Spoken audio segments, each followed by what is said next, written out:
지난 40년간 분진과 소음 피해에 시달리고 있는 동해안 인근 마을의 주민들. 주민들은 내년 1월부터 시행되는 항만 지역 등 대기질 개선에 관한 특별법에 큰 기대를 하고 있었는데요. 청천벽력 같은 일이 발생했습니다. 법령의 시행령 및 시행규칙에 동해 묵호항이 항만 대기질 관리구역에 포함되지 않은 건데요. 해양수산부에서는 추후 검토하겠다는 의견만 내놓고 있는 상황입니다. 어떻게 된 일인지 자세한 이야기 들어보겠습니다. 동해시의회 최재석 의원과 연결합니다. 안녕하십니까? 네, 안녕하십니까? 네, 먼저 이 항만 지역 등 대기질 개선에 관한 특별법이 어떤 법인지 설명을 좀 부탁드리겠습니다. 네, 이 법은 그 항만을 끼고 있는 도시 지역에 미세먼지가 아주 심각하다. 통계를 보면요. 2015년을 기준으로 해서 국내 미세먼지 총량이 연간 한 33만 6천 톤 가량 되는데 네. 선박에서 발생하는 먼지가 3만 2,300톤, 그러니까 한 10% 가량 된다, 이렇게 나와 있습니다. 그래서 기존에 있는 대기환경보전법이라든가 해양환경관리법 이런 법으로는 한계가 있다. 그래서 이번에 이 특별법을 제정하고 항만 지역의 대기 오염물질 배출원을 규제하겠다.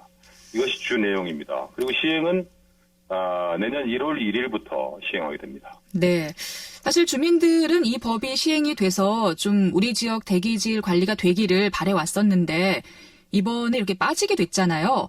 그 항만 대기질 관리구역을 정하는 기준이 무엇이었는지 좀 궁금하거든요. 네. 아까 앵커께서 아주 청천벽력 같아 이렇게 표현하셨는데 그렇습니다. 네. 저도 지정 기준을 도무지 이해할 수 없어요. 특히 우리 동해 묵호항 같이 분진 공해가 극심한 이런 항만이 빠져 있다. 이건 정말 이해할 수 없어요. 근데 정부는 이렇게 얘기하고 있습니다. 입출항 선박의 수, 물동량을 기준으로 했다. 그래서 실제로 부산, 인천, 평택, 당진항, 광양 같은 이런 항만들을 1차적으로 관리구역으로 지정했다.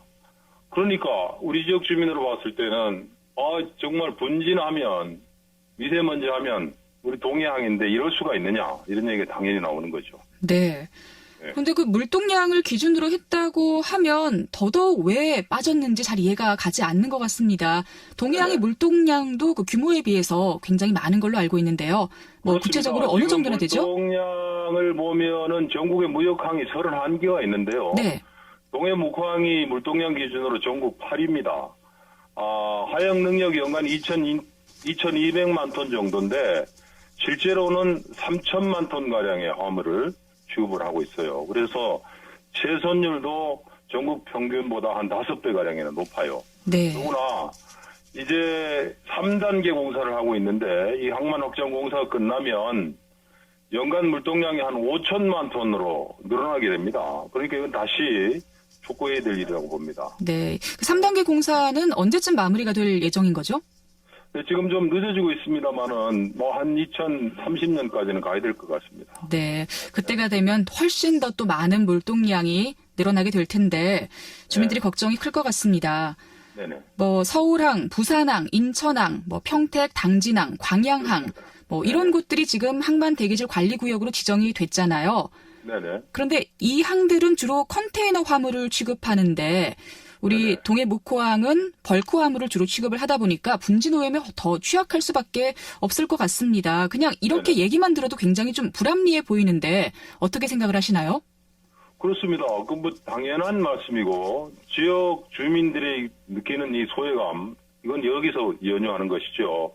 아까 3천만 톤 정도 된다고 그랬지 않습니까? 네. 근데 이 화물의 대부분이 시멘트, 수입 유연탄, 망간, 괴, 아연, 정광석 이게 전부 먼지가 많이 난 벌크 화물이에요. 그런데 제가 이번에 자료를 취합해 보니까요. 이 특별법 제정 과정을 자세히 들여다보면 제외된 이유를 알 수 있습니다. 네. 이 특별법은 말이죠. 하역 과정에서 발생하는 비산 먼지를 기준하는 것이 아니고 네. 입출항하는 선박의 굴뚝에서 나오는 벙커 시유를 떼서 나오는 매연 있지 않습니까? 네네. 그리고 또 하역 운송 장비에서 발생하는 매연, 또 화물을 운반하는 트럭에서 나오는 매연, 그러니까 화물보다는 운반하는 그 수단에서 나오는 매연에 초점이 맞춰져 있어요. 네. 그러다 보니까 실제로 그 특별법 조항에 보면은 항만 대기질 관리구역 내에서 황산화물 배출 규제 해역을 지정할 수 있고 선박의 조속 운항 지역을 지정할 수 있고 친환경 선박을 구입하는 것을 지원하고 친환경 하역 장비 사용을 장려한다. 뭐 이런 게 들어있어요. 네. 그러니까 우리 지역 현실하고는 좀 많이 동떨어져 있는 거죠. 그렇군요. 예. 그래서 입법 과정에서부터 이게 좀 문제가 있었지 않은가 그런 생각이 듭니다. 참 어처구니 없는 일이라고 하지 않을 수 없습니다. 네.